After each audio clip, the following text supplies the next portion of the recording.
Al verme 25, distancia lejana, el lado de penitenciero.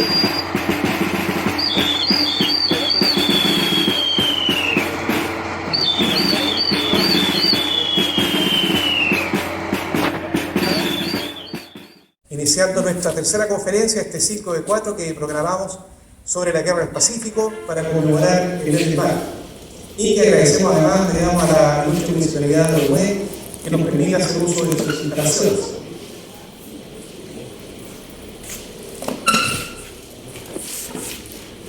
La conferencia que nos convoca hoy, titulada Los combates navales de Iquique, Punta Cruz y Angamos, nos sitúa en la parte más emotiva de 1879, primero el 21 de mayo y luego el 8 de octubre, oportunidades en que el amor a la patria y el sentido de cumpliendo el deber se hicieron cargo en las dotaciones chilenas que participaron en dichos combates.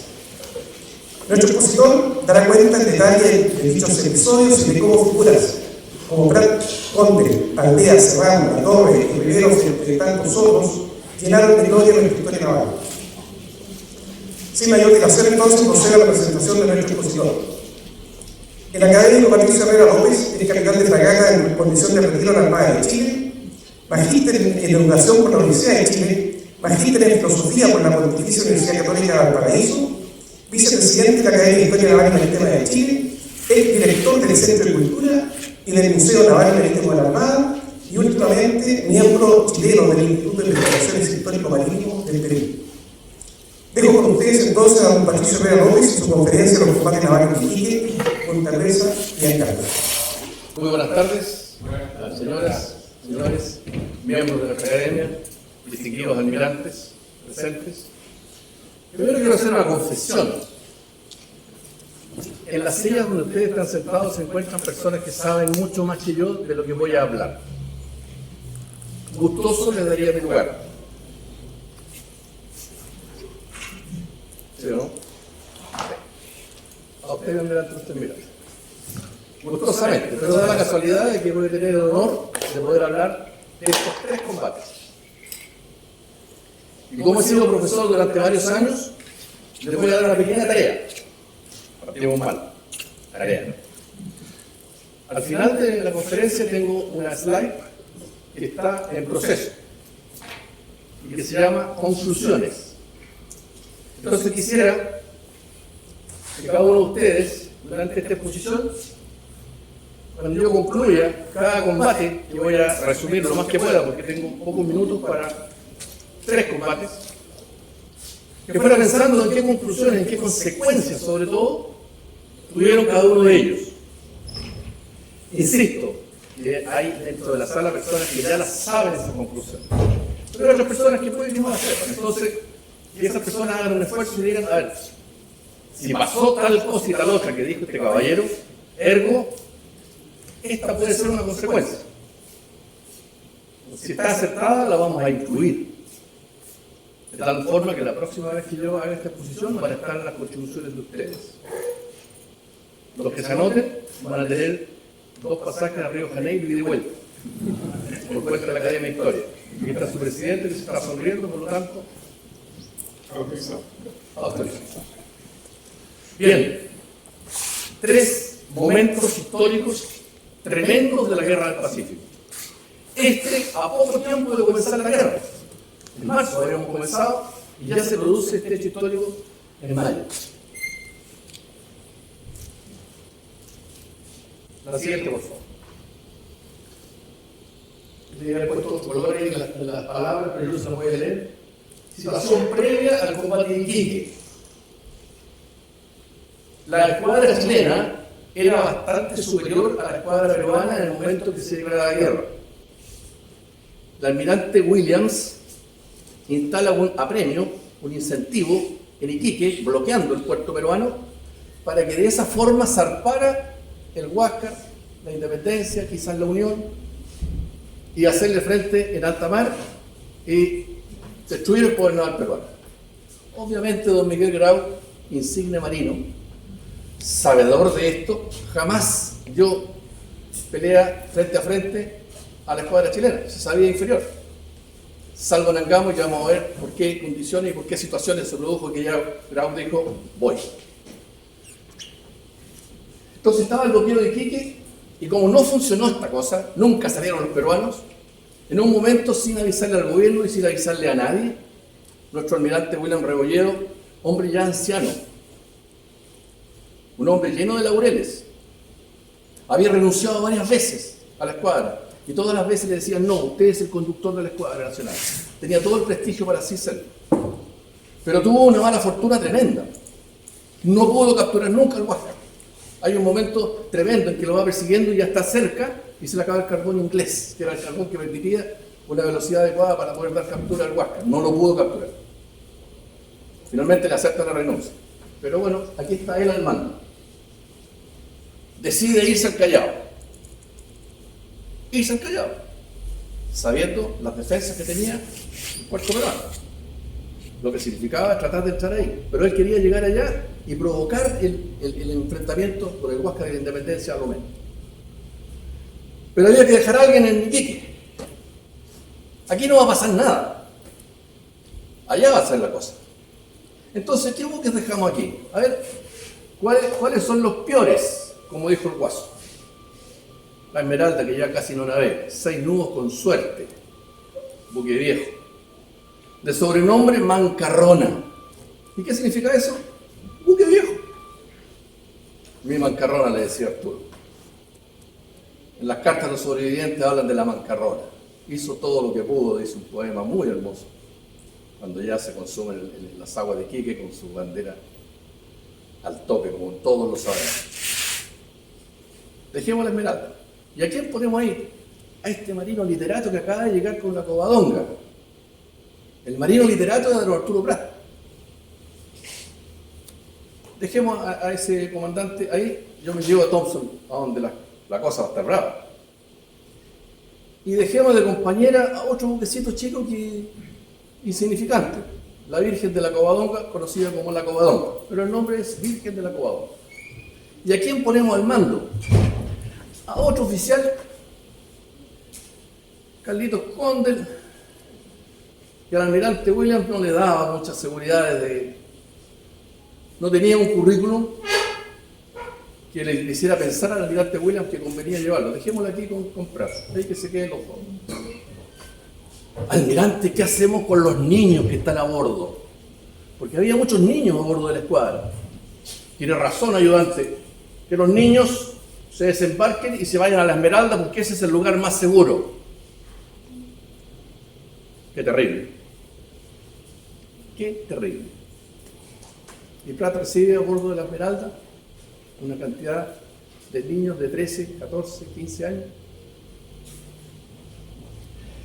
Más adelante vamos a ver un testimonio respecto de lo que les pasó a muchos de ellos. Así es que, siguiente por favor. Estos son los dos hombres que se van a enfrentar. Dos perfiles humanos tremendamente atractivos.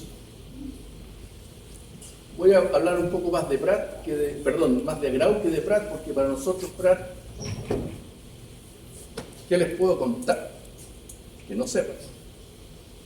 Pero les puedo hablar un poquito más de Grau ahora que soy miembro del Instituto de Investigaciones Peruano. Así es que a los señores peruanos que te están viendo, vamos a hablar un poco de su héroe. A los 10 años fue entregado a un capitán mercante. 10 años. A la misma edad que Prat entraba a la escuela naval. Y este capitán mercante lo crió navegando. Había navegado todos los mares del mundo. Imagínense cuánto sabía de navegación. Y lo demuestra. Cuando hace las maniobras increíbles con su monitor, incluyendo una noche en que se metió entre medio de la escuadra, en silencio. De repente un vigía ve pasar un pedazo de fierro y vio el Huáscar, entre medio de la escuadra chilena. Padre de alrededor de 12 hijos, más o menos. Muy típico de la época, porque debido a la mortalidad infantil, las familias tenían sobre 9, 10 hijos. Muchos morían. Prat era el tercero de su familia y terminó de hijo mayor. Ambos amantes de su patria hasta el martirio. Grau con un tremendo ascendiente en la Armada peruana. Y después, ¿para qué les digo? El equivalente al Mar de Chile, en Perú se llama Mar de Grau. Cuando hace poco llegamos al año 2000, se eligió el peruano del milenio, Miguel Grau. Nosotros tratamos de que nuestro Arturo fuera el chileno del milenio. No fue así. Siguiente postura. Interviene el azar. ¿Por qué interviene el azar? Porque como todos ustedes lo saben, o por la gran mayoría, en el momento en que los peruanos vienen hacia el sur, la escuadra nacional va hacia el norte y se cruza. No habían radares, no había equipo electrónico, no había GPS, no había nada. Si no se avistaban. De tal suerte que el 21 de mayo va a ser un día de gloria para Chile. ¿Y quién dijo eso? Don Arturo. Un día como hoy, 20 de mayo, se reunió a cenar con sus oficiales. Y de pronto Prat les dice, mañana será un día de gloria para Chile. ¿Por qué? Porque él pensaba que se iba a enfrentar nuestra escuadra con la escuadra peruana en Callao. Y nunca se imaginó que el día de gloria era de él y su tripulación. De tal suerte entonces que se enfrentan los dos buques más poderosos de Perú con los dos buques más vulnerables, como dicen ahora, de Chile. Y se va a dar esta situación que ha sido estudiada internacionalmente, sobre todo el combate naval de Iquique. Las cartas, los documentos, los artículos publicados sobre el combate son de sorpresa, son de admiración, son de estupor. ¿Quién es ese comandante Prat que intentó hacer lo imposible? Pero era posible. ¿Sigamos? Siguiente. A las 6:30, un vigía de la Covadonga. La Covadonga estaba haciendo una ronda fuera de la bahía y avistan los humos del norte y se comienza a preparar lo que iba a ser el combate naval.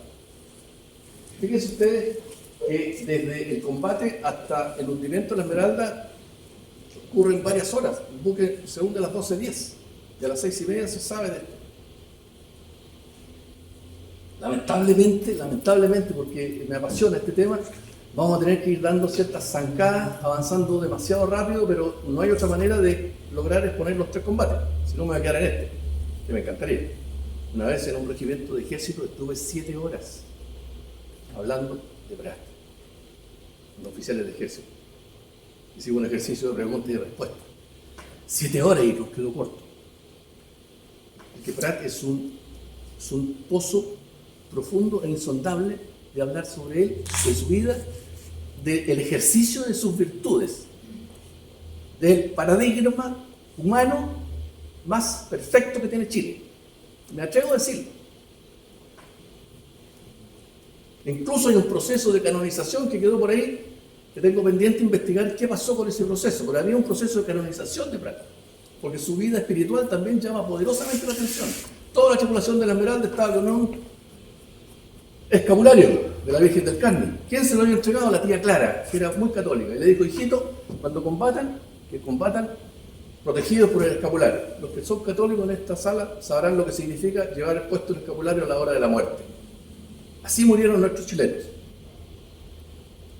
protegidos por nuestra Santísima Madre. La arenga de Prat tiene una profundidad filosófica, histórica y antropológica sorprendente. La primera palabra que él dice no es marinos de Chile, no es marinos de Chile, ni señores, como por ahí anda una versión de televisión de un Prat que dice señores. ¿Qué señores? Muchachos, muchachos. Qué paternalista, diría alguien hoy día.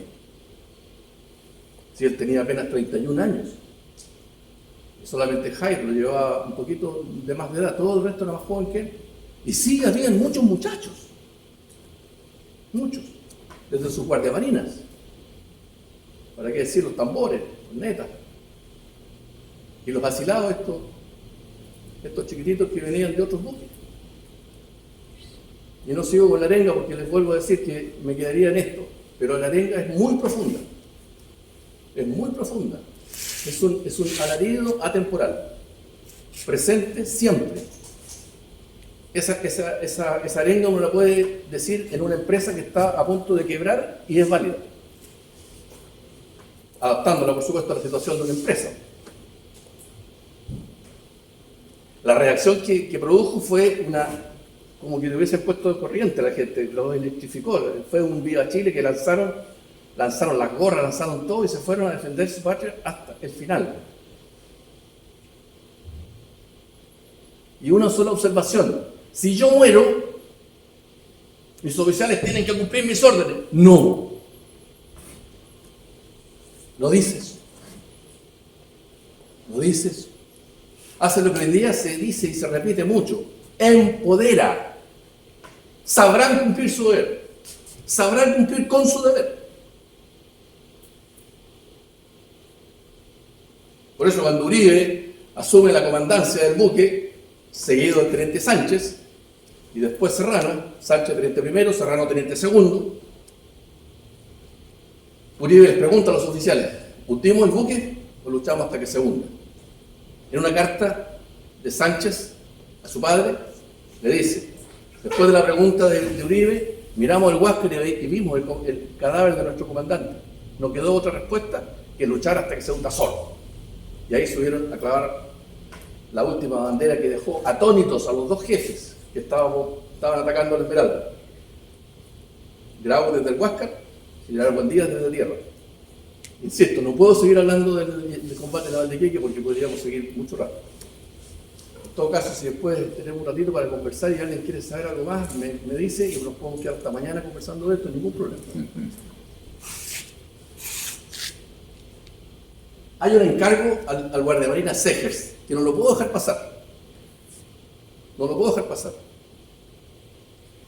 Es una carta de Vicente Segers, sobreviviente, que manda desde su prisión a su familia. Y por esas cosas de la vida, y a pesar de mis años y mi mala memoria, esta carta me la aprendí de memoria.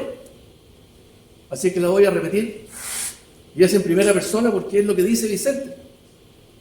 Estábamos a punto de comenzar el combate, se veía el horizonte, el Huáscar que venía aproximándose, y de pronto el comandante gritó mi nombre: ¡Vicente! Corrí a su encuentro. Me quedó mirando y me dijo: Vicente, su juventud y buena estrella me dicen que usted va a salir con bien de esta. Si conmigo ocurre lo que yo pienso, quiera Dios no nos falte el comandante, le interrumpí. Me miró sereno y repitió: si conmigo ocurre lo que yo pienso, cuando vuelva a Valparaíso, busque a mi Carmela y dígale que mis últimos pensamientos, mis últimos votos fueron para ella y mis hijitos. Efectivamente, volvió a Valparaíso y busqué a la señora Carmela y le di el mensaje de su esposo, que creo que en algo mitigaron el dolor de ese corazón. Hay que comentarlo, porque al final de la carta, Vicente dice: pasados unos minutos, el comandante, cuando ya el Huáscar estaba encima, el comandante giró su cabeza y me miró pálido y me gritó: ¡Vicente! ¡No se olvide de mi encargo! Acto después saltó a la batalla. Ese es un aspecto importante. Por eso el heroísmo, el héroe conoce el peligro. El héroe no es temerario, como puso en una carta don Miguel, víctima de su temeridad. No, don Miguel, no era temerario, era valeroso, era un hombre valiente, enfrentó el peligro. Y el abordaje era una táctica que estaba vigente en la ordenanza de la Armada de Chile. Y dentro de las pocas posibilidades que tenía Prat, el abordaje era una posibilidad de éxito. Si en el momento del abordaje hubiesen amarrado los dos buques, se habría ido toda la tripulación de la Esmeralda al Huáscar y tal vez se habrían tomado el buque. Como ocurrió en la historia, es cuestión de revisar Nelson, Cochrane, los abordajes. Pero no fue así. Fíjense el segundo abordaje de Serrano, que lo vamos a dejar para otra oportunidad, pero tiene otras características. Siguiente, por favor. Aquí quise hacer un cuadro comparativo, porque siempre decimos la débil Esmeralda, el fuerte Huáscar, etcétera, etcétera, etcétera. Ahí están las características técnicas. Entonces, huelgan los comentarios de qué capacidad tenía uno, qué capacidad tenía el otro, qué posibilidades, etcétera, etcétera, etcétera. ¿Por qué dice velocidad reducida a 3 nudos? Porque ustedes saben, o los que no, en un momento Pratt quedó a 2 fuegos, fuegos de tierra y fuegos de bordo. Entonces trató de mover el buque para salir de esa posición que era muy desventajosa. Al mover el buque, explotó una de sus calderas, tenía 2. Y ahí quedó reducido a 3 nudos. Ya era prácticamente imposible mover el buque. La única maniobra que alcanzó a hacer Pratt fue el primer polonazo, que fue con la aleta de babor, que logró esquivar el golpe.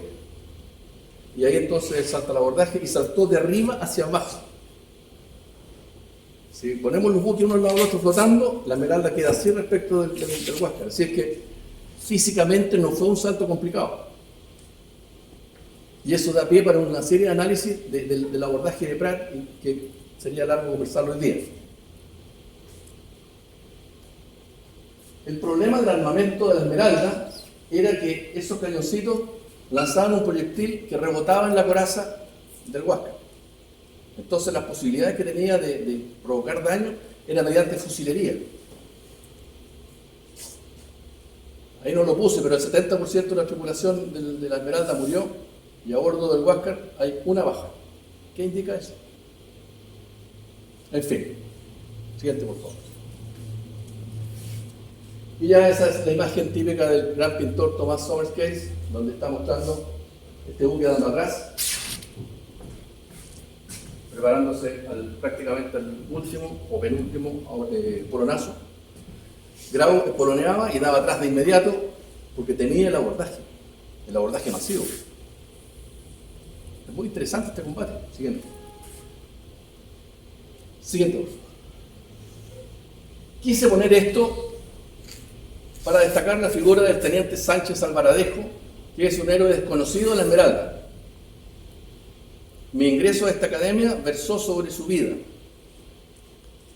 Y él fue desaparecido, fue sacado de la dotación y no fue reconocido por un problema que podría decirse político, que tiene que ver con la guerra civil del 91. Pero después de la guerra civil del 91, unas leyes de amnistía, y Sánchez regresó a Argentina, donde había quedado en tierra, y volvió a recontratarse en la Marina, se recontrató en la Marina y llegó al grado de almirante. Se rumorea de que fue un oficial que no quería dar combate, que fue un oficial que en alguna forma se había insubordinado. Todo eso es falso. Lo investigué profundamente, estuve más de 7 años investigando su vida. Y hay un hecho concreto que nos demuestra que no pudo haber sido un oficial raro, ni cobarde, ni cosas raras. Porque cuando se traen los restos de Pratt de Iquique al monumento del año 1888, Uribe ya es almirante y lo nombran a él encargado de ir a buscar los restos de su amigo, casi hermano, Pratt, y traer los restos. ¿Y quién va de segundo de Uribe? Sánchez. Si Sánchez hubiese tenido una acción negativa durante el combate, ¿creen ustedes que el almirante Uribe diría quiero ir con Sánchez? ¿Creen que Sánchez había llegado almirante? Sin embargo, si no es por la acción del almirante Jorge Martínez Buch, Sánchez seguiría en el cementerio general. Se ocultaba allá junto a una familia, me parece apellido Rogers, no recuerdo bien en este momento. Esos son los oficiales que estaban a bordo. Comandante Arturo Prat, capitán de fragata. Sí, pero era capitán Prat. Le decían capitán Prat, pero él ya era capitán de fragata. Eso hay que subrayarlo porque mucha gente dice que no, que era capitán. Era capitán de fragata. Después venía el teniente primero Uribe. Teniente primero Luis Uribe, que asume de comandante. Después el teniente primero Francisco Sánchez, luego el teniente segundo Ignacio Serrano. Tremendo héroe. Tremendo héroe. Hay una pequeña anécdota respecto de su vida. Lo publica el entonces obispo de Valparaíso. Y dice en su publicación: fui a la catedral y me sorprendió ver un oficial de uniforme de la Armada de Chile arrodillado frente a la Virgen.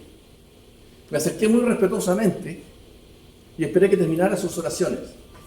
Cuando terminó, se puso en pie, se giró, le di la mano y lo saludé. Me saludó muy cortésmente. Y yo le pregunté: ¿qué haces, hijo? Y su respuesta fue: vine a pedirle a la Virgen que me dé fuerza para entregar mi vida por mi patria.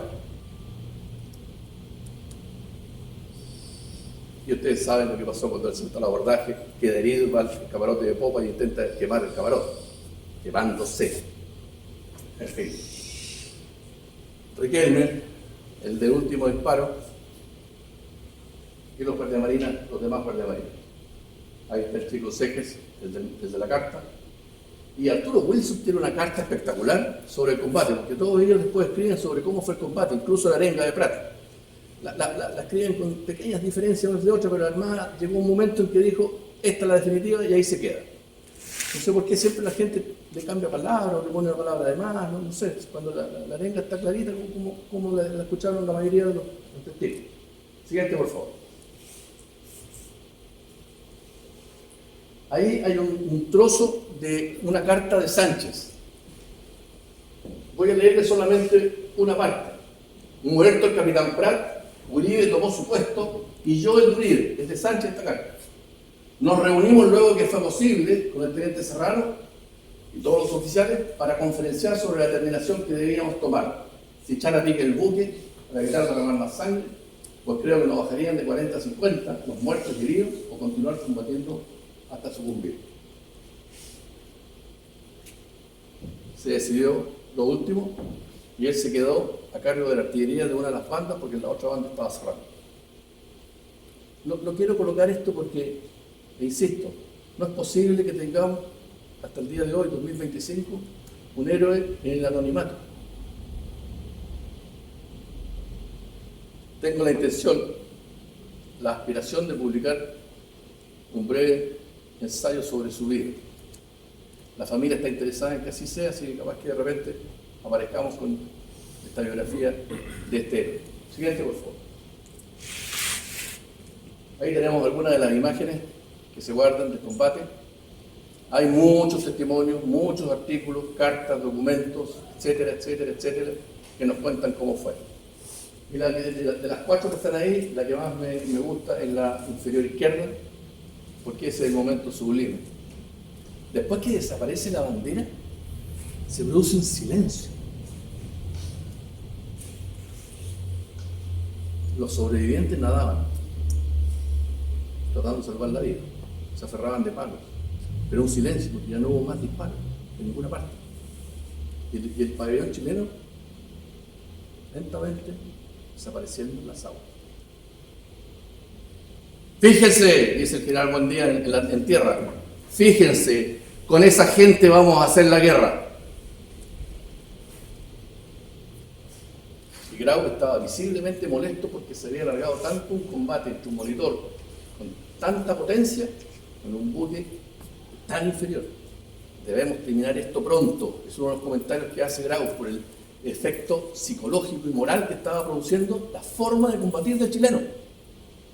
¡Están clavando el pabellón chileno!, exclamó un peruano cuando vio que en vez de rendirse, que era lo que se esperaba, estaban clavando el pabellón. ¿De dónde sale esta gente?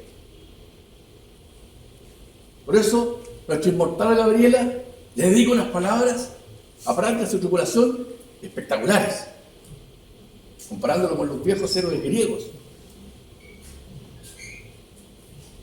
Esa es nuestra historia. parte de nuestra historia. Siguiente, por favor. Veamos el de Punta Gruesa. Aquí es para conversar un poco esta cosa. Porque, les cuento para los que no lo recuerdan o no lo saben, en el combate de Iquique había 5 buques.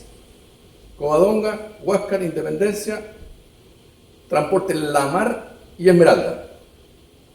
Si se fijan en las letras, forman la palabra Chile.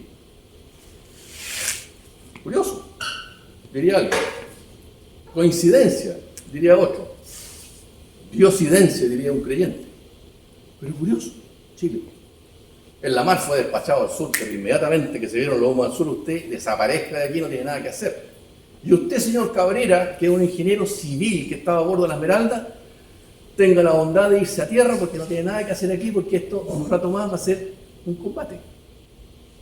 Y este ingeniero le contesta a Prat, porque Prat le estaba diciendo, váyase para tierra. Y le dice, comandante, me quiero quedar a bordo.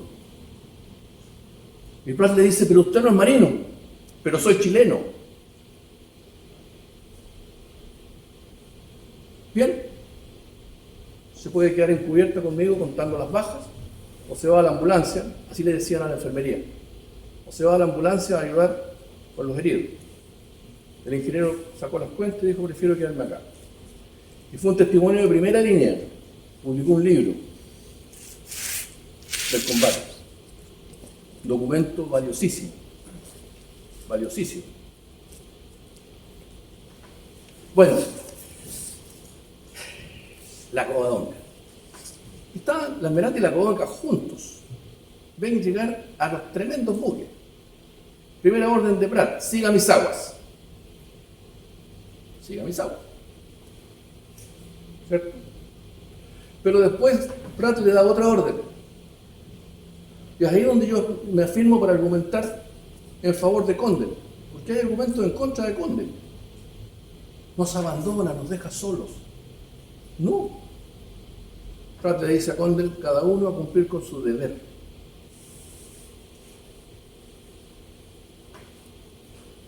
Y caramba, ¿cómo cumplió su deber don Carlito? Sí, pero tuvo suerte.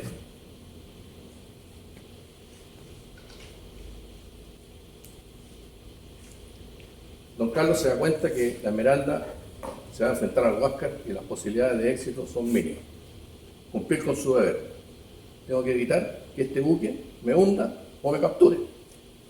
Y yo puedo aplicarle el máximo de daño posible escapando hacia el sur. Escape hacia el sur. Siguiente, por favor. Bueno, voy a mencionar a estas dos personas. Ya hablé algo de don Carlos.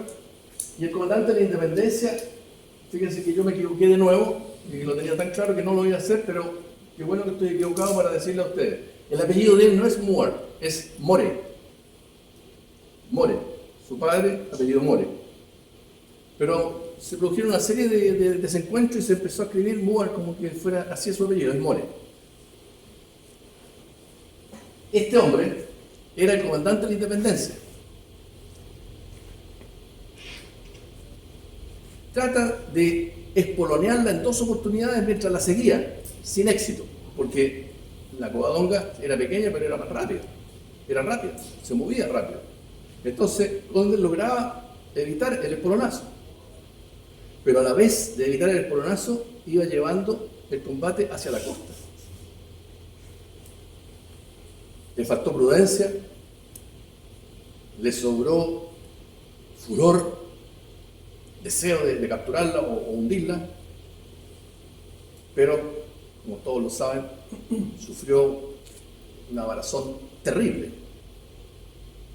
Y los relatos que hay de ese momento dicen los de la Covadonga, que sintieron cuando la Covadonga topó fondo, y la Covadonga calaba mucho menos que la Independencia, y la Covadonga topó fondo, se escoró, y luego volvió a quedar adrizada.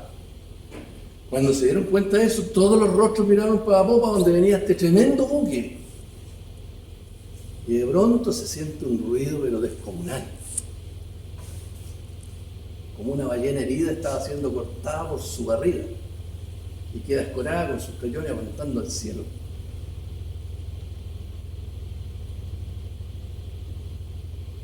Siguiente, por favor. Ahí está la comparación entre estos dos buques, que es el mismo ejercicio que entre el Huáscar y la Covadonga. Aquí ya es terrible, porque fíjense ustedes el desplazamiento, 2000 contra 630. O sea,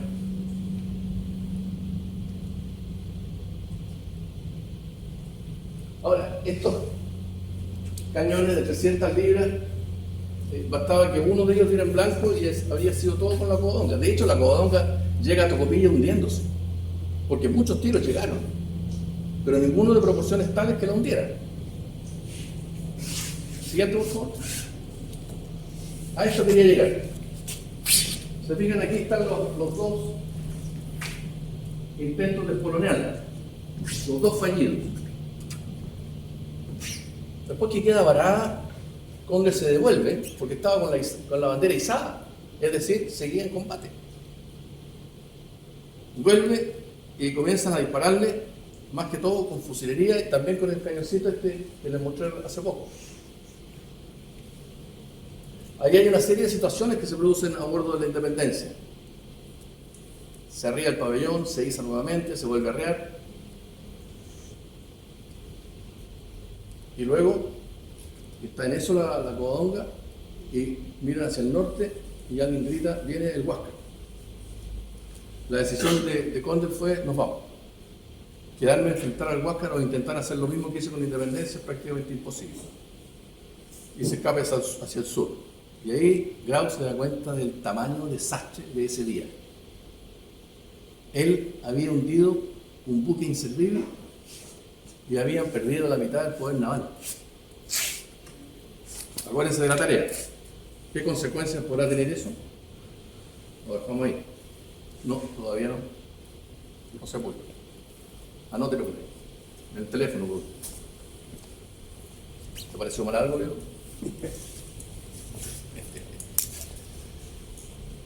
Eso se produjo el 21 de mayo. Un desbalance terrible. Terrible. Lo que había ocurrido en Iquique era de una cualidad. Lo que estaba ocurriendo y ocurrido acá en Punta Gruesa es de otra cualidad. Son dos cosas totalmente diferentes. Pero las conclusiones, la conclusión final, ya la están pensando. Suerte, buena estrella, lo que ustedes quieran. Pero así ocurrió. Siguiente, por favor. Ahí está el buque cuando llega a Tocopilla. Llega prácticamente hundiéndose. Cuando llegan a la Independencia, este comandante More está en un estado de una depresión violenta.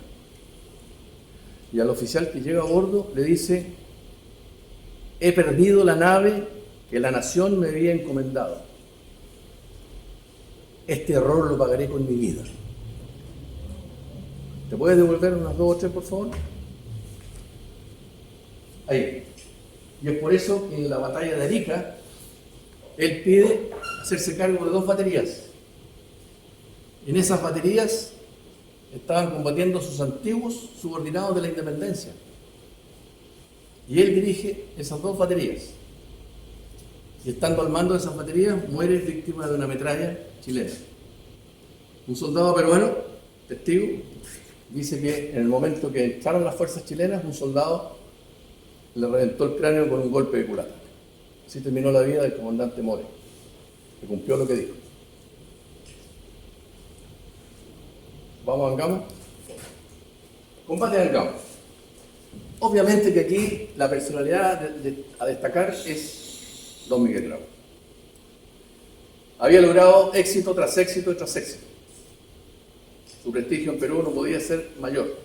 Lo habían ascendido almirante. Él era capitán de navío. Y no aceptó el ascenso. Curioso. Todos nosotros que hemos vestido el uniforme naval estamos contando las horas y los minutos para ponernos la chaqueta con el siguiente galón. Pero él no acepta el ascenso. ¿Y por qué no lo acepta? Porque implicaba entregar el mando del Huáscar. Entonces dijo: no, déjenme de capitán de navío. A propósito, y no quiero olvidarme porque la memoria es muy frágil, se los comento porque puede que muchos de ustedes no lo sepan. El comandante don Arturo Prat hoy día es capitán de navío. Fue ascendido post-mortem, gracias a la intervención de Luis Uribe y Vicuña Maquena, que hablaron con el director general de la Armada para que la pensión en Montepío de Prat para doña Carmela fuera un poco mejor, porque era muy exiguo. De hecho, la señora del teniente Serrano estaba pasando situaciones económicas muy apretadas, muy trágicas, muy fuertes. Cuando doña Carmela recibe ese aumento de su pensión, algo de eso le entrega a la señora de Serrano. Yo esto lo voy a decir, sé que va a quedar grabado, sé que se va a publicar, pero tengo que decirlo. Si las pensiones de los oficiales eran exiguas, ¿cómo serían las de un soldado o las de un sargento? ¿De allí habrá nacido el pago de Chile? No sé. Pero algo de eso puede ser. Cuando los pueblos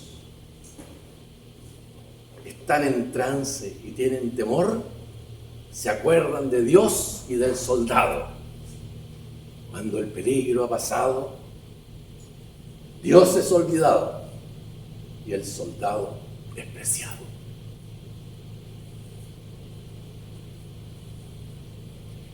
No quiero dar más detalles de ese último concepto,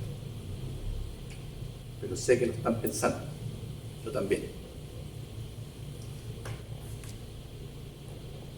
Estaba don Miguel, la siguiente por favor, con la Unión.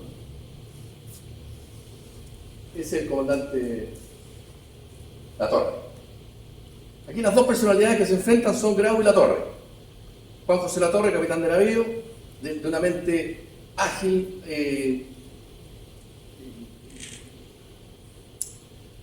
buscar un adjetivo que lo identifique.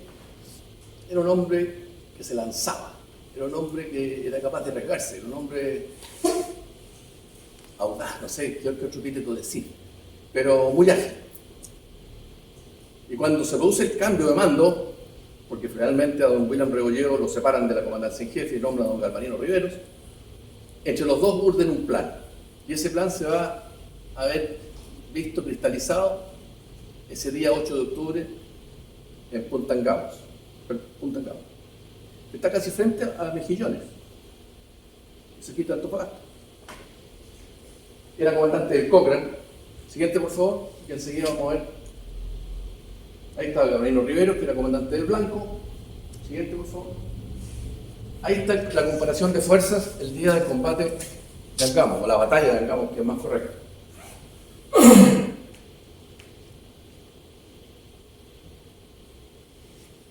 7.000 toneladas de buque por nuestro lado contra 1.130 por el lado de Grau. Esto hace entender por qué el gobierno peruano y la comandancia en jefe, supongo, del Perú nunca le autorizó a enfrentarse. Porque miren, con esta proporción de fuerza, pero se la arreglaba para escapar. Pero esta vez iba a ser diferente. Siguiente, por favor. El 7 de octubre en la noche estaba el Huáscar con la Unión patrullando cerca de Antofagasta. A las 3 de la mañana ambos buques ponen rumbo norte. Y esto me llama a curiosidad, y cuando termine esto me gustaría que si alguno de ustedes me puede ayudar. Dice, la fuente donde lo saqué dice que a la misma hora, a las 3 de la mañana, los vigías del Blanco lo vieron. Yo digo a las 3 de la mañana para haber habido luna. ¿Cómo lograron ver los penachos de humo a las 3 de la mañana? Todos nosotros, o los que hemos estado en Antofagasta a las 3 de la mañana, no está tan claro. Pero así dice el texto que consulté. Lo avistan. Y por supuesto que los vigías del Huáscar avistan al Blanco. Y Grau decide escapar hacia el sur. Rivero se abre y baja la velocidad, como ofreciéndole un canal hacia el norte. Y en ese momento Grau decide tomar esa acción. Hace la caída junto con la Unión y pone el rumbo norte. En ese momento Rivero fuerza, así dice el texto, fuerza sus máquinas para ponerse por el sur de inmediato, de tal manera de evitar que Grau se fuera hacia el sur. Al ponerse por la popa, Grau se da cuenta que puede escapar perfectamente. Sigue avanzando hacia el norte, pero ahí viene la gran sorpresa, porque lo estaba esperando su cazador. Juan José Latorre con el Cochrane, con proyectiles que detonaban al penetrar, a diferencia del Huáscar. Y eso, el investigador que consulté dice que es algo muy decisivo del combate, porque el daño que infligen las granadas chilenas son mucho más poderosas que las que podía producir el Huáscar. Y lo otro que no está aquí, pero se los comento, la puntería. La puntería de los chilenos era mejor que la puntería de los peruanos. Eso lo comentan muchos, incluso los peruanos lo comentan. A 3.000 pies, anotáis. Ya lo voy a decir enseguida. Bueno, después que Grau dispone, navega con rumbo sur, a las 5:40, Grau y García, que era el comandante de la Unión, el apellido García, ponen rumbo norte. Siguiente, por favor.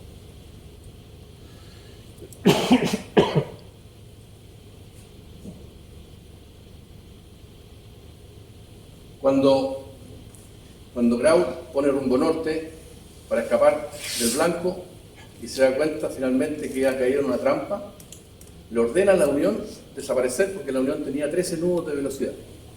Podía escapar, pero él no. Él no podía escapar.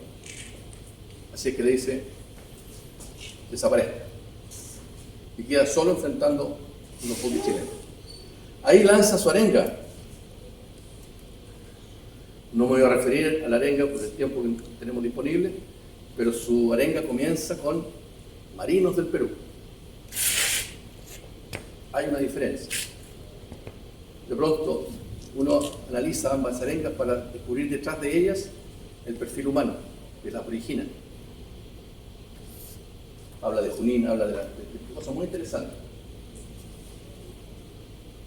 Y ahí, en este momento, cuando él ordena a la Unión, se me vino a la cabeza algo que él había declarado a las autoridades peruanas. Y lo que él había declarado fue: si el Huáscar no regresa a Callao cubierto de laureles, yo tampoco. Yo tampoco. Se prestó a dar combate, más o menos a 3.000 metros de distancia, disparó por primera vez sin éxito. Latorre mantuvo su rumbo acercándose y esperó 2.200 metros, que era la distancia de su batería. Con la primera andanada logran dar bajo la torre de coles de 300 que tenía el buque, que era lo más poderoso de su artillería, y dan justo abajo y penetran y explosan dentro, matando a todos los que estaban ahí.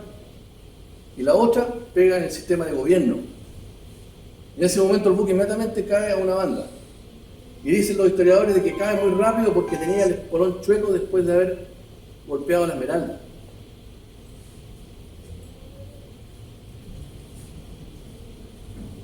Padre Prat, seguías protegiendo tu buque, seguías protegiendo tus chilenos. Tu muerte no fue en vano.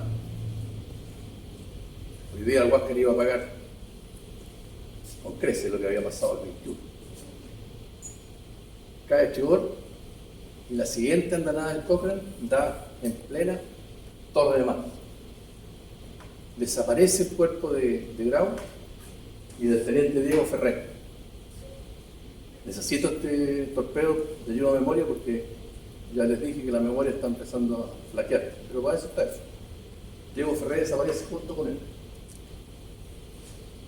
A las 10:10 se arría el pabellón del Huáscar. Se cree que el teniente Palacios fue el que la hizo. Lo que yo he leído de este teniente es que él dice: en este buque no se rinde nadie. Hizo el pabellón y se abraza a las brisas. Los ingleses que estaban a bordo estaban claros de que esta cosa ya no iba. Y según ese relato peruano, dicen que lo acribillaron. y después cuando la acribillaron no podían abrirle las manos porque la había cerrado con tanta fuerza que a un muerto seguía aferrado a su triza. Así que tendrían que haberlas cortado para poder arrear el pabellón. Lo habían arreado los ingleses, no los peruanos. Después de izada nuevamente, se incorpora el blanco. Ya la situación es imposible a bordo del barco. Y a las 10:55 se produce la arreada del pabellón definitiva. Inmediatamente se desembarcan chilenos que van al Huáscar y llegan muy oportunamente, porque el último oficial que quedaba había abierto las válvulas para que el buque se hundiera. Pero no alcanza a hundirse. Llegan los chilenos y cierran las válvulas y se logra mantener el buque a flote. El golpe moral fue tan soberbio que hay que tener, como dicen ahora, mucha resiliencia para seguir la guerra, porque era un símbolo el Huáscar. Y había muerto su héroe. Lo hemos perdido todo. ¿Y qué se nos viene ahora?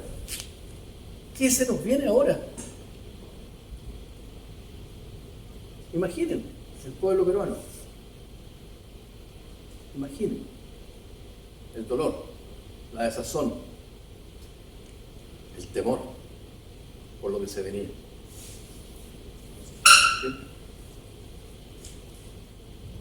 Bien, hagamos la tarea. Conclusiones del 21 de mayo. ¿Qué creen ustedes que fue como consecuencia de lo que pasó el 21 de mayo?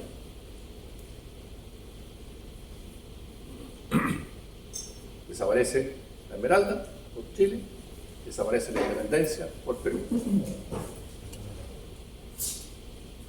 2 pasajes, no se escapen.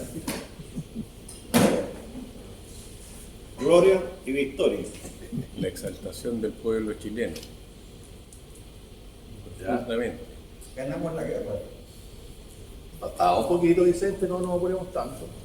Pero sí, habíamos ganado algo importante. Al final de nuestro día lo dijimos, hasta la guerra, hasta el combate de Iquique y la inmolación del capitán Prat, el espíritu patriótico no tenía la altura que tuvo después de esa derrota. Entonces hubo un factor anímico importantísimo, se despertó el fervor por la patria, se trataron de reclutar más gente, entonces fue un golpe anímico tremendo esa derrota que al final fue una victoria gloriosa.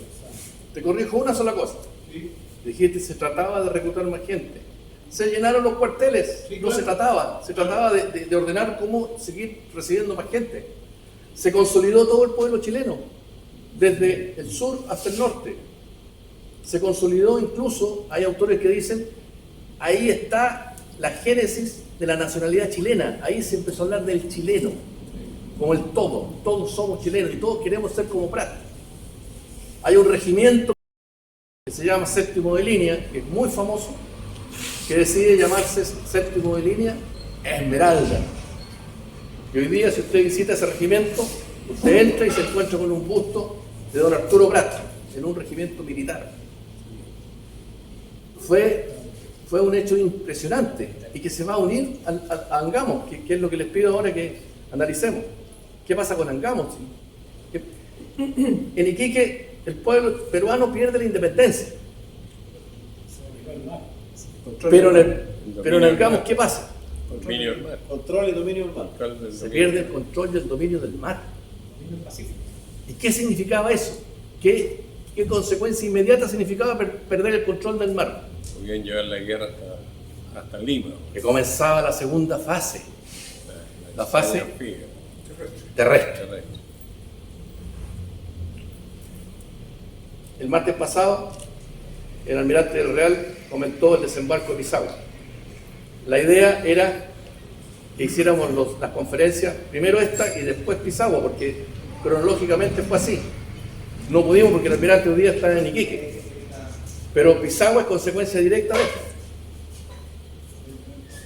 De Angamos. Entonces, por eso le llamamos batalla de Angamos, porque los combates tienen incidencias tácticas, pero las batallas tienen incidencias estratégicas. Angamos es un punto de inflexión en la guerra. Punto de inflexión. Aquí hay un límite. Y lo que decías tú, por acá, el temple del soldado, el temple del marino, que va a tener una repercusión tremenda en la fase terrestre. Y se va a ver destacadísimo en la tremendamente sangrienta fase final, que es la campaña de la sierra, o como dicen los peruanos, la campaña de la Greña, por el coronel Cáceres. Los enfrentamientos de esa última fase, los famosos batallones olvidados, es tremendamente sangriento. Tremendamente sangriento. Fíjense que el Corvo llega a ser prohibido. ¿Y por qué llega a ser prohibido? Porque cuando terminaban de combatir, los soldados chilenos quedaban con tanta adrenalina que a veces se trenzaban en combates entre ellos mismos. Llegó a ser prohibido. Hay textos que dicen que se lo colgaban al cuello, pero invertido, en la espalda, el Corvo, para esconderlo. Capitán, ¿eso no es efecto de la chupilca del diablo? ¿Perdón? Ese apasionamiento con el Corvo y todo no es una consecuencia de la chupilca del diablo. Mira, la chupilca del diablo es un mito, porque se habla que era aguardiente con pólvora. No hemos hecho el ejercicio práctico de darle a una persona aguardiente con pólvora, pero lo que dicen los médicos es que la persona muere por un derrame total de los intestinos. La chupilca del diablo podría ser aguardiente con otra cosa, pero con pólvora no. Ahora, que durante los combates había ingesta de alcohol, incluso en el combate naval de Iquique hay una carta del teniente Serrano que dice, no, de un guardia marina, que dice, en medio del combate, mi teniente Serrano me llamó y fuimos juntos a la cámara a tomar una copita de coñac con agua. Y en ese momento me dijo cosas que nunca he olvidado en mi vida. Lamentablemente no nos dice qué fue, pero no me cabe ninguna duda que tiene que ver con esta conducta de Serrano frente al abordaje de Prat. Como nos quedan unos poquitos minutos, el abordaje de Prat es un abordaje por su bandera, por cumplir con su deber. El abordaje de Serrano, ¡vamos a vengar al comandante muerto! ¡Hay que vengarlo! Fue un salto detrás de su amigo, detrás de su amigo, de su comandante. El salto de aldea es un salto de lealtad a mi jefe. Mi jefe no se va solo, me voy con él. Caro le costó. 2 días agonizando, muere de anemia, al lado del cadáver de Prat. ¿Quién es este?, dice un oficial peruano. Es mi comandante, en un hilo de voz. Aldea. Por eso que las cámaras de oficiales, las cámaras del comandante tienen a Prat. Las cámaras de oficiales tenemos a Serrano. No tenemos Uribe. No estoy menospreciando a Uribe, por favor. Pero está Serrano. Saltó a la abordaje. Con la Gatling que funcionaba en la banda de Trigor de la Esmeralda, que cortaba por la mitad a los que intentaban tomarse el buque. Ahí saltó Serrano. Y el sargento Aldea detrás de su comandante. El Huáscar. ¿Dije otra cosa? Ah, Huáscar. Sí, porque el Huáscar era el peruano, ¿no es cierto? Creo que el doctor Alzheimer ya me está pillando. Pero bueno, no los quiero cansar más. Creo que tenemos un poquito de tiempo. ¿Para preguntas? Sí, todas las preguntas que quieran.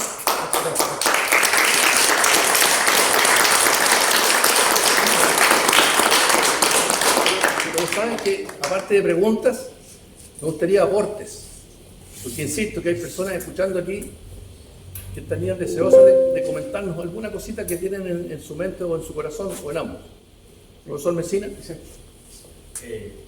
Acabo de buscar en Google, ¿no es cierto?, la noche del 8 de octubre, la luna creciente. Ya.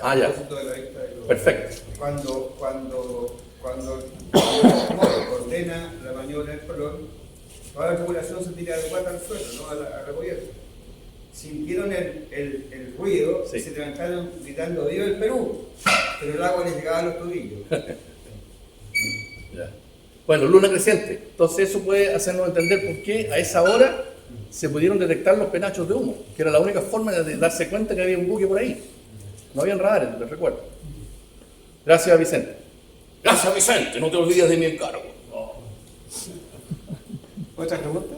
Por favor. Comandante, normalmente se dice que en la historia peruana, de que gran parte de la tripulación cuando se lanzaba al agua, se lanzaba desnuda. Sí. ¿Cuál sería el motivo? Las cartas que se tienen es que se desvisten para lanzarse al agua. Eso facilita la nadar. Porque si tú te tiras con ropa, la ropa se moja y se hace difícil. Entonces había que desnudarse. Sánchez lo dice, qué desagradable es tener que bañarse después de un combate. Lo dice textual. Tuvimos que bañarnos. La marina chilena y la marina peruana. Todos. Claro, para poder sobrevivir en el agua. Exactamente. Cuando recién caen al mar, en medio del combate, todavía estaba la cosa muy caliente, fusileros peruanos le disparan a los sobrevivientes. Pero después Grau prohíbe eso y ordena arriar botes para ir a buscar a los sobrevivientes. Y cuando los botes se acercaban, como estaban en la onda que les disparaban, los náufragos arrancaban. Entonces los botes iban siguiendo y los otros arrancando, porque creían que lo iban a matar. Una vez que fueron recuperados y llevados a bordo, el trato que mencionan oficiales y personal es bueno. No es un trato vejatorio, no es un trato ofensivo, salvo algo que puede producir algo, pero es lógico que el teniente Uribe le pide permiso a Grau para que el médico chileno atienda a Serrano que está en el buque. Y Grau le dice que no, y lo manda a atender, pero con el médico peruano. Razón tenía don Miguel, porque don Ignacio, acuérdense lo que hizo un poquito después. Entonces, yo no lo encuentro criticable. Igual que hay otra cosa que se critica mucho, que Grau dejó los cadáveres en el muelle y los abandonó y se fue. Estaba en medio del combate, venía un segundo combate que era Punta Gruesa. No sabía qué había pasado con la independencia. Los mandó dejar, no los dejó él, los mandó a dejar. Los que fueron tenían que ir y volver lo más rápido que pudieran. Así que esa fue la razón. Hoy día hay una investigación que nos va a llegar pronto sobre quiénes se hicieron cargo del cadáver de Prat. Nosotros hasta el momento pensamos que es un español, don Eduardo Llanos, acompañado de... ¿De quién es el otro? Bartolomé y el apellido no me acuerdo. Bartolomé, se nos escapó el apellido. No en las casas. No, no es de las casas. Bueno, este investigador... Otra tarea. ¿Ah? Otra tarea. Otra tarea.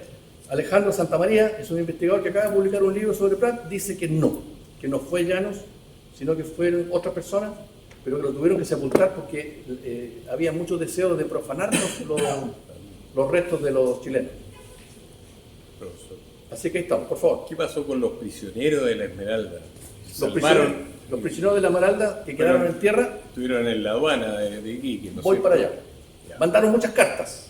Muchas de esas cartas las tenemos. Son maravillosas. Es maravilloso leerlas. Es maravilloso leerlas porque los relatos son espeluznantes.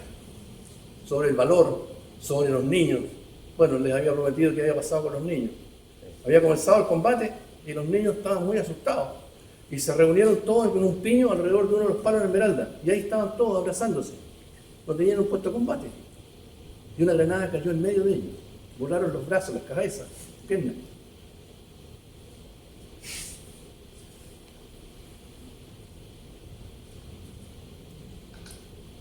Y más de alguien en esos momentos escuchó la voz de un niño. ¡Viva Chile! ¡Viva Chile! Con 14 años. ¡Qué tremendo ejemplo para esta generación! Para gente que se saca del trasero nuestra bandera, que no merecen ser chilenos, no merecen tener nuestra nacionalidad. Eso lo digo responsablemente. No se puede atropellar un símbolo sagrado como es nuestra bandera. Produce indignación, impotencia. Nuestra historia gloriosa, escrita con sangre, como estoy diciendo ahora, sangre hasta de niños, de mujeres. Y que hoy día alguien se permita ofenderla. ¿Con qué derecho? ¿Bajo qué momento difícil de su vida o con qué trauma psiquiátrico tiene esa persona. En fin, no nos vamos a quedar en eso, mi almirante.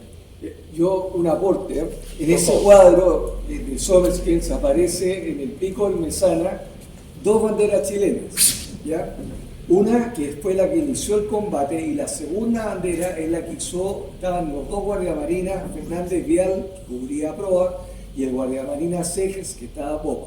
Y Seges estaba muy nervioso, casi llorando, izaron la segunda bandera, y Fernández Vial, esa historia se la escuché a un nieto de Fernández Vial, Arturo Fernández Vial, cuando él vio los guardiamarinas no fueron citados al Consejo Oficial, solamente los tenientes con Uribe estaban hablando a popa, y Fernández Vial, que era conocido como el loco Fernández Vial, que se había formado en la escuela militar, que había ganado el premio al mejor estándar físico de su promoción, el año 74 me parece, 75. Subió corriendo a Tondilla con su revólver personal y habría gritado, por eso no está escrito, habría gritado, al primero que se rinda lo mato. Y de ahí él habría sido el que subió y clavó la bandera. Lo que pasa es que el cónsul de Ecuador en Iquique, el señor Puy y Verdaguer, desde el altillo de su casa que estaba mirando con binoculares, él relata en el escrito, dice, y de pronto vi subir un gallardo marino, en fin, en medio del combate, que colocó una segunda bandera. Cuando el almirante Fernández Vial murió el año 1932-33, el director general de la Armada, que lo despidió en el Monumento a Prat, donde lo sepultaron, y está en la revista Marina, no invento mío. Y ahí él pone en valor y dice, y la Marina nuestra después lo olvidó, dentro de todos los mitos que a veces se confunden con la historia, que Fernández Vial fue quien subió y clavó la segunda bandera. Eso. Perfecto. Muchas gracias, almirante. Juan Dante. Dos preguntas. Una, en alguna parte leí de que cuando Condell se fue con la Covadonga hacia Punta Gruesa, fue guiado por un piloto inglés, Stanley, sí, que él, por alguna razón, había hecho un sondaje en el área y tenía un conocimiento del área. Y eso permitió, con cierto grado de seguridad, a Condell navegar con la Covadonga en los bajos que provocó la varada de la independencia. Esa es una pregunta. Quiero que me confirmes si... Sí, así es. Sí, porque la memoria, como dices tú, Sí. como que se da...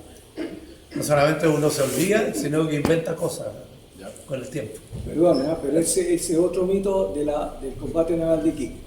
Stanley vivía en un pontón con su señora chilena y con sus hijos. Cerca de la playa. Y él, cuando llegó en la noche del día 20 de mayo, llegó el transporte de la mar que traía víveres, en fin, llegó atrasado el transporte. Como llegó atrasado, no alcanzaron a hacer faena de víveres. Por eso en la Esmeralda, la noche del 20, se comió rancho seco porque no habían llegado las verduras ni nada. Y Stanley, al otro día, fue al la mar, porque tenía que ver con correspondencia, tenía encargos, en fin, y cuando parte el combate y al la mar le ordenan zarpar rumbo al sur, Stanley zarpó rumbo al sur en el la mar. El mito nuestro es que él guió a Condell y todo eso no es efectivo. O sea, perdón, no inventó mío tampoco, lo leí ayer en el Museo Naval y Marítimo, así que... Por eso... Por eso la versión anterior. Entonces, es bueno esto porque son contribuciones que aclaran. El timonel era un timonel normal, por lo tanto las órdenes tiene que haberlas dado Condell. Por eso que la pregunta era que me confirmara eso. Ya. Y la segunda pregunta, en el listado de los oficiales que se reunieron, bueno, no está Prat y no está Uribe, pero no están los oficiales ingenieros. ¿Ok? No lo citaron a la reunión. No. Pero habían muerto. No. No, combate. esto va antes del combate. Porque esto, mi almirante, se produce después de la muerte de Prat, que eso es muy temprano. No habían muerto los ingenieros. Primer espolonazo. O sea, Se había producido solamente el primer espolonazo. Capitán, de los siete, para terminar, de los 7 oficiales que fallecieron, Prat, Riquelme, perdón, Serrano y Riquelme, Hayek también. fallecieron los 4 ingenieros. Sí. Próxima conferencia. capitán, la inquietud que yo tengo es la Dame siguiente. un segundito. Que próxima conferencia, comandante Ramos, voy a corregir eso. Porque no puede ser que no reconozcamos los héroes de las máquinas. Sí, Bueno, pero ingeniero. eso no hay. La reunión de oficiales, los oficiales de línea Eran solamente se oficiales. llamaban oficiales de guerra. Los oficiales de guerra eran los que tenían el mando del buque. Los oficiales de ingeniería no eran de ingeniería, eran de máquinas. Y no estaban, Considerados. eran escalafones distintos. De hecho, no tenían grado. Y por Eso esa no lo razón, llamaron a en la reunión. reunión de oficiales fue los oficiales de guerra. De guerra. Y solamente los tenientes, nada más. No- Sí, no- de hecho, no- cuando uno busca, no tienen grado, sino que dice ingeniero. Allá. ¿Allá tenemos una Sí, pregunta? Sí, no más que pregunta, una inquietud. ¿Ya? En algún momento se pudo evitar esta guerra, porque esta guerra fue por intereses económicos, con las guaneras, con las saliqueras. ¿Y qué papel tenían los políticos ahí? Porque de repente los políticos hacen la guerra y los soldados, los militares van al combate.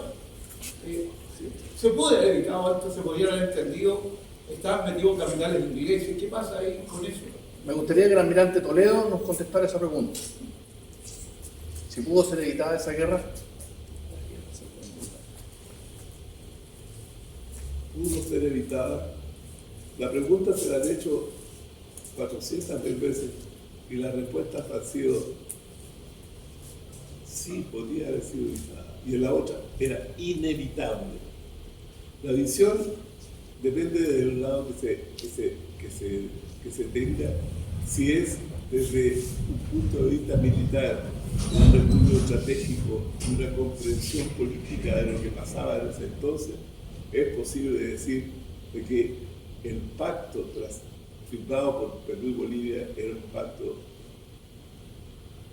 que nos ponía en la difícil situación de tener que ir hasta las últimas consecuencias. de hecho, mientras se preparó la guerra y durante la guerra siempre estaba el fantasma de si entra Argentina o no, que habría sido desastroso. Bueno, eso significó un problema con la Patagonia, pero no es el tema de esta conferencia.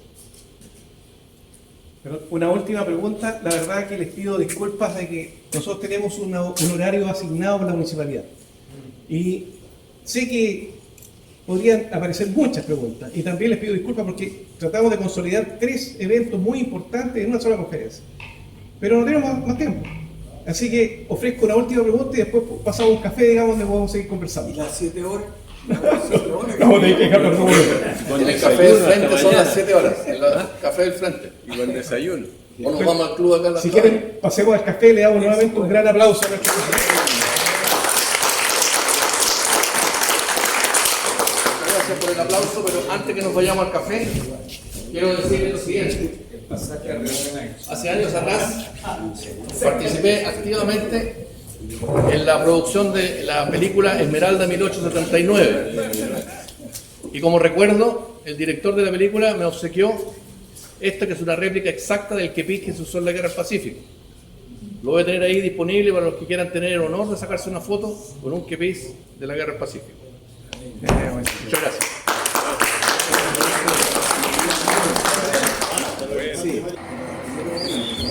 Los invito, por favor, a un café.